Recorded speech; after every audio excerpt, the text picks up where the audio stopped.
What's up, guys? It's Ornlu again, and Battle of Africa 2 has just concluded a couple days ago as I am recording this.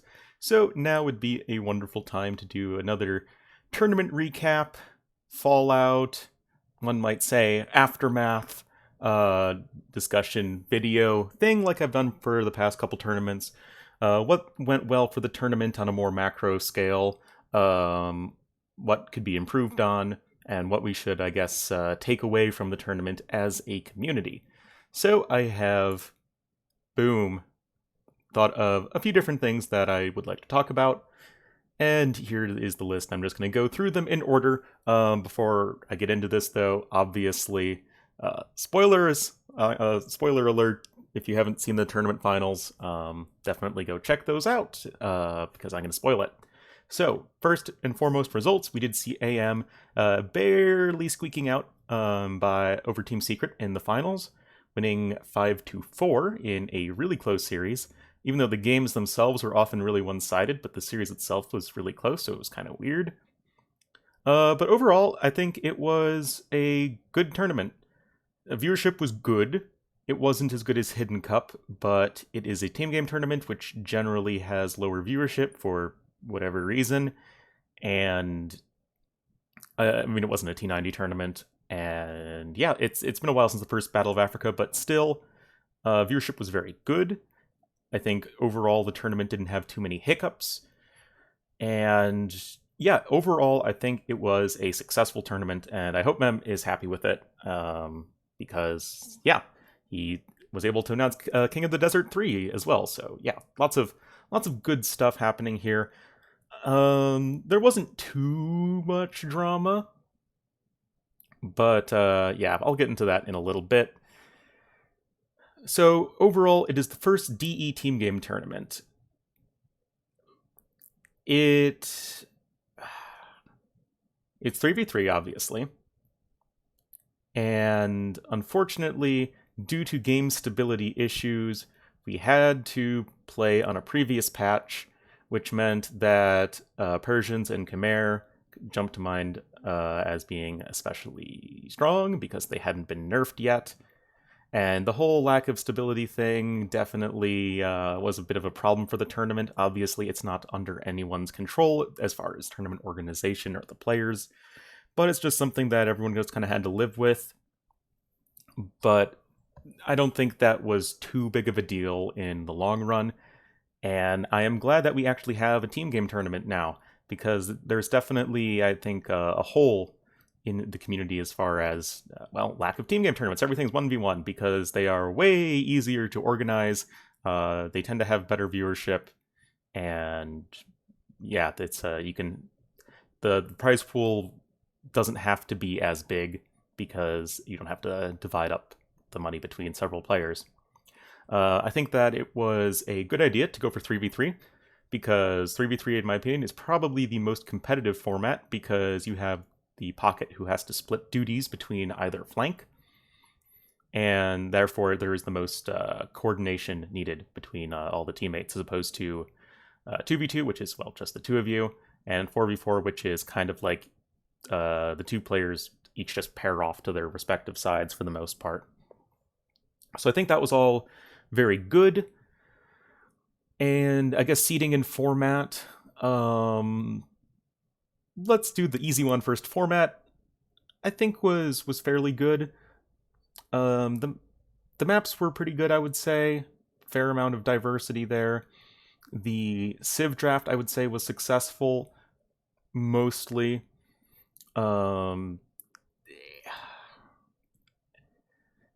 We saw a lot of Civ diversity, but we also saw a lot of the same Civs on the same maps, which is kind of what you would expect, and I don't think that's necessarily a bad thing.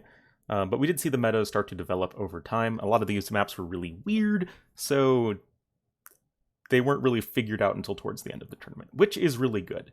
I said it on stream before, but I think it's good that a lot of these maps we just use once in a tournament and then don't use them again for a while because, say, Canyon Lake was starting to get figured out towards the end of the tournament, but it's good to see players when they're still experimenting, still figuring out, okay, what is best for this map? Because it means there's a lot more different things that are being tried, and teams that are good at figuring out the meta are going to do better. And at least I think that's more interesting personally. Uh, so seeding, which also tying into the format here, a little bit dubious. So the teams were seeded based on 1v1 rating, like a combination of all the players' 1v1 rating, which led to a sort of okay seeding. But you had Secret as 1, which everyone would expect, AM at 2, everyone would expect, Suomi at 3, so all seems good. VNA was 4, which I wouldn't really put them at 4th. Heresy, which is Dogao, Land, Miguel, was at 5, which, okay. I don't even. Oh yeah, the team that was 6th. I think that was one of the Chinese teams, the one that didn't qualify, the non Yin Yang team, the VV team. They had their spot taken, I think, by ROR or Pet Gun Pet, one of the two. It doesn't matter. And I think it's definitely a mistake that if you're doing seeding based and then you have qualifiers on top of it, don't have the team. Even if the team like a team like ROR or Pet Gun Pet, they beat the higher seeded team, you don't just get their seed. I don't think that's exactly fair. So, because then it resulted in what is, of course, the big story is that Yin Yang got seed 7, which makes no sense because Yo, Lix, Paladin, they did very, very well. They won their group in a lot of really close games, but they did win it. And they lost to Secret pretty hard in the semifinals, but that is it's still a semifinal finish is quite strong and not what you would expect from a seed 7 team. And I don't think anyone would like subjectively say that they're a seed 7 team.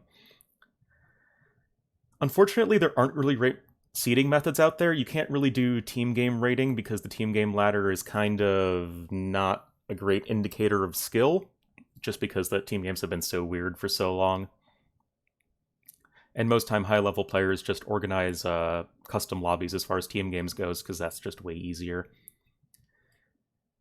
So not really. I think the best seeding system still, though.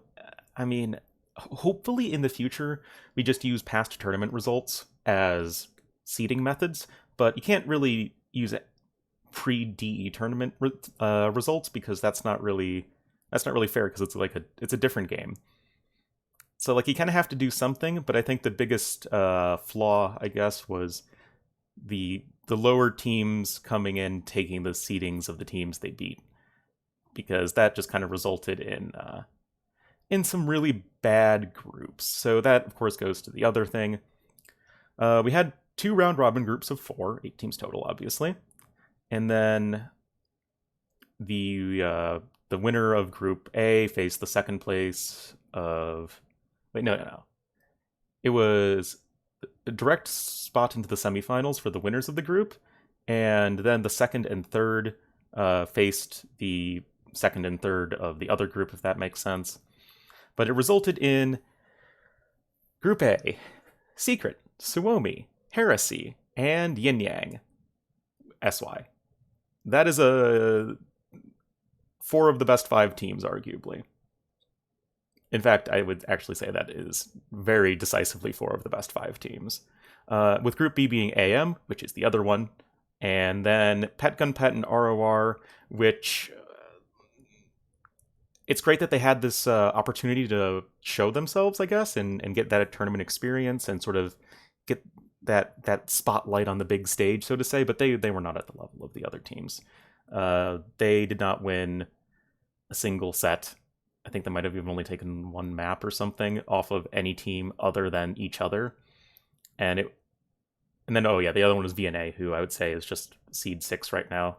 They can be a lot better, but they're not really in shape right now. It just led to AM just easily breezing through their group, and it's like the Group A matches were always way closer and way more hype than the Group B matches, which, one, just gave AM the world's easiest walk in the park to the semifinals. And then, it forced Heresy to be eliminated when maybe they otherwise wouldn't if they were in Group B and maybe switched with, like, Pet Gun Pet or something.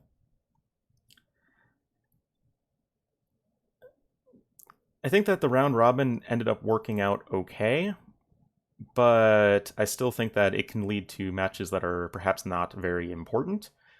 Because, say, being the difference between the second and third doesn't really matter a whole lot, as you're facing either the second or third place in the other group, and it's really just about getting seeded right into the semifinals, first place that matters.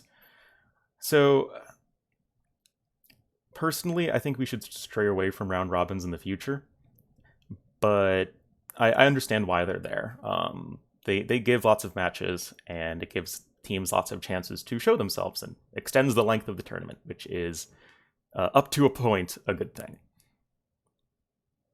But all that aside, I don't want to make it sound too negative, because the tournament, it did run pretty well, and although there weren't really many upsets until the later stages, there were a lot of really good matches in the group stages.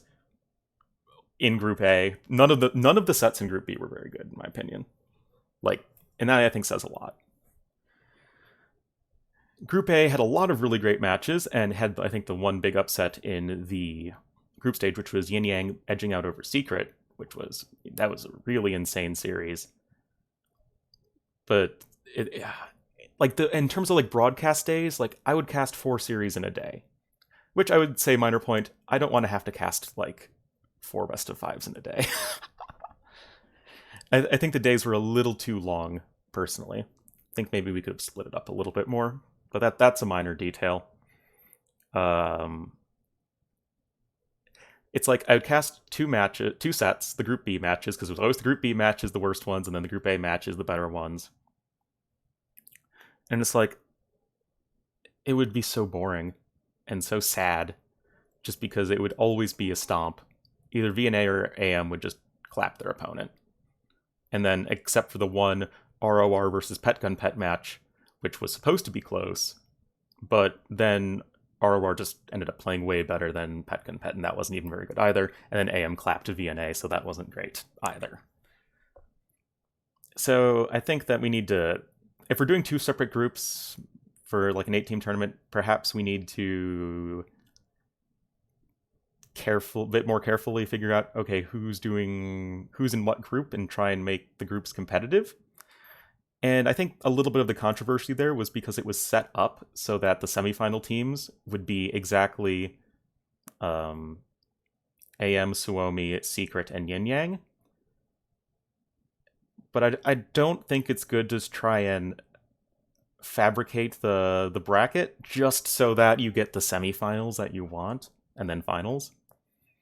Because it was all set up to have a Secret AM finals. And then, Suomi and Yin Yang in the semifinals, which it just feels a little fake to me. I feel like you should just, you have your seeding, and teams that are better get better spots and whatnot, but let the tournament play itself out. And I think that leaves a little bit more room for upsets, and doesn't really just create these sorts of problems. So, all that aside, it worked out okay. It was still fine. I don't think anyone thinks that the tournament lacked competitive integrity, and I think that the 4 best teams got the top 4 spots, at least in my opinion. Laming. This is an interesting issue. Laming was not allowed at NAC2, or NAC3. As that was the first tournament after DE came out, and there was some weird stuff, and you could lame boars with only 1 hit from the scout, so that wasn't okay. Then we had Hidden Cup 3, where laming was allowed, and laming was a huge factor, especially memorably in the tournament finals, where Viper lamed Hera every game, and won just that much more easily every game. And a lot of games in this tournament were decided by laming, I would say. Maybe not decided in and of itself, but they gave the team that successfully lamed just a massive advantage, and it was a huge uphill battle for the lamed team to come back from. Laming is always going to be a little bit, I guess, controversial. People either think it's good or they don't like it. Over time, I feel more and more skeptical of its value.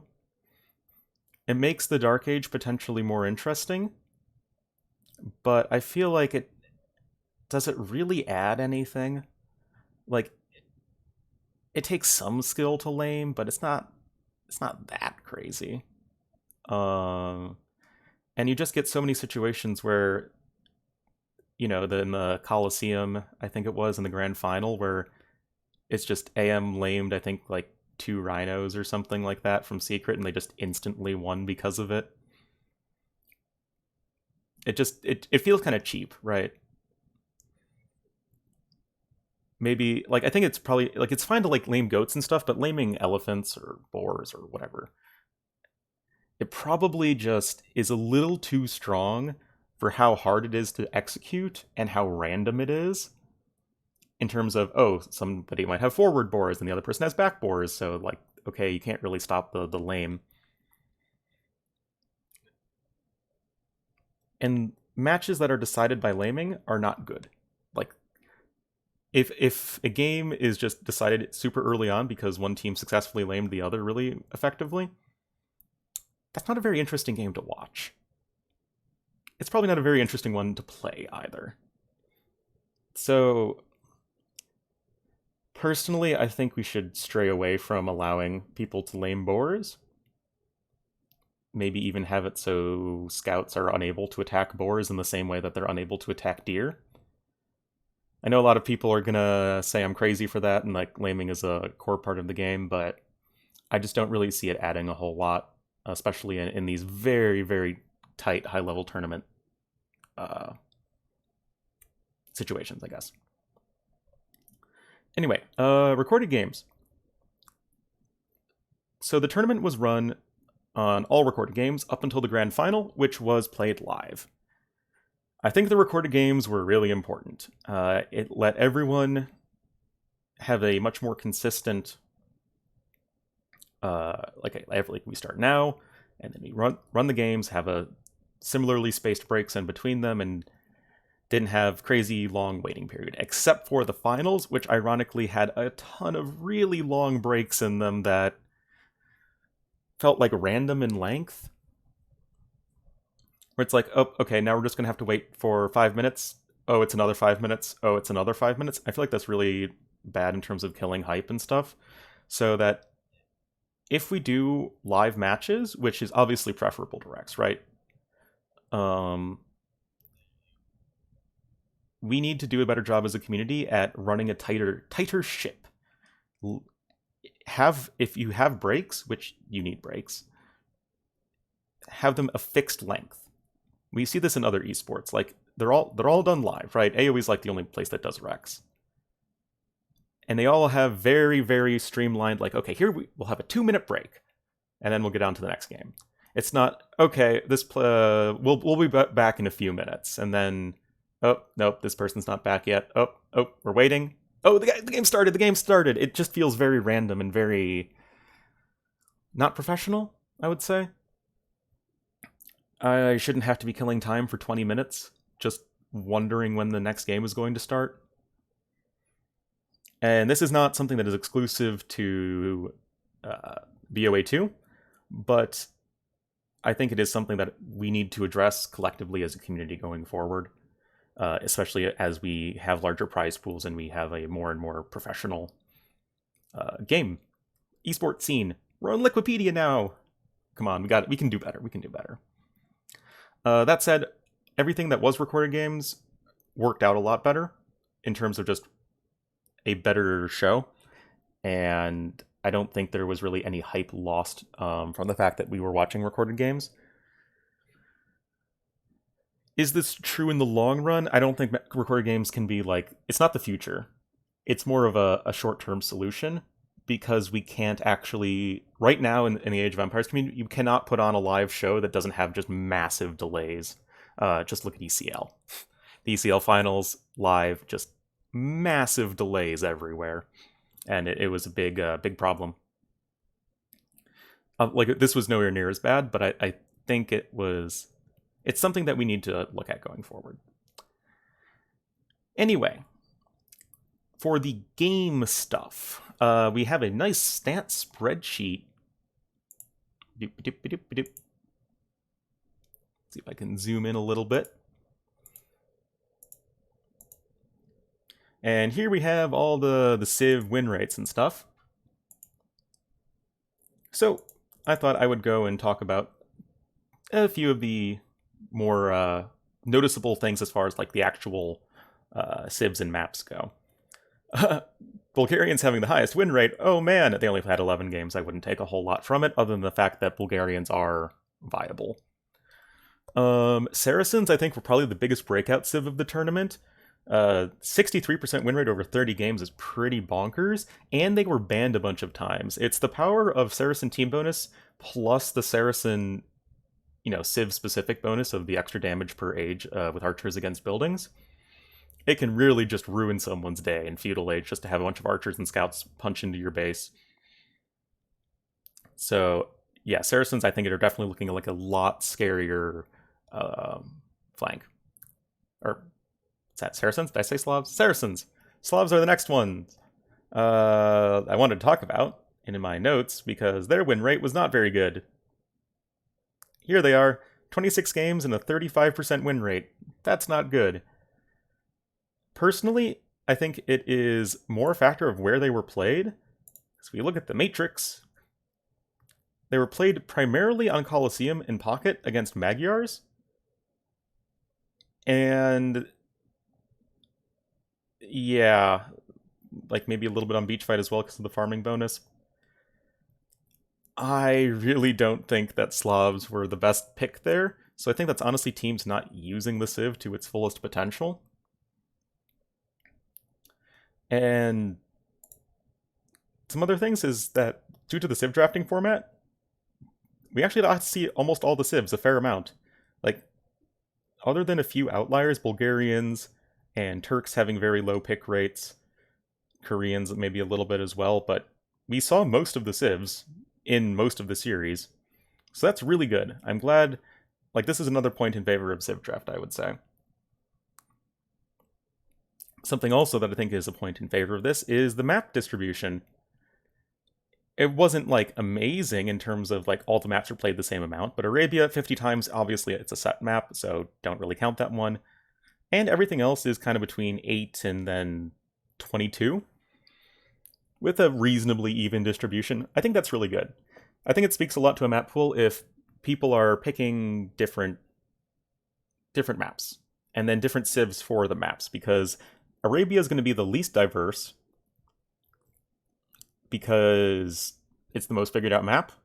And with all these other crazy maps, then I think there was a lot more interesting and diverse stuff, especially with Desert Slope and Donut and Grand Barra, the more defensive maps. There was a lot of different variety, and I think a lot of good games on those maps in particular. So I think that's all it's all pretty good.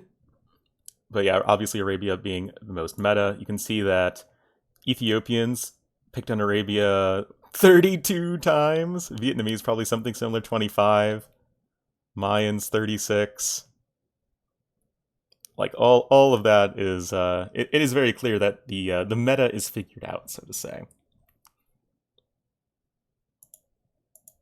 But other than that, don't think there is a whole lot else I need to talk about as far as the actual map statistics goes, or civs or whatever. Oh yeah, Teutons had a pretty good win rate as well, but that was, I think, in... Like, these stats, I think, lean towards the maps being smaller and more aggressive, because the BoA maps were much smaller and more aggressive, right? So Teutons were actually a lot stronger than they would be if it was a pure Arabia tournament, so to say. Because you could see them... Teutons were played on Beach Fight, very close map.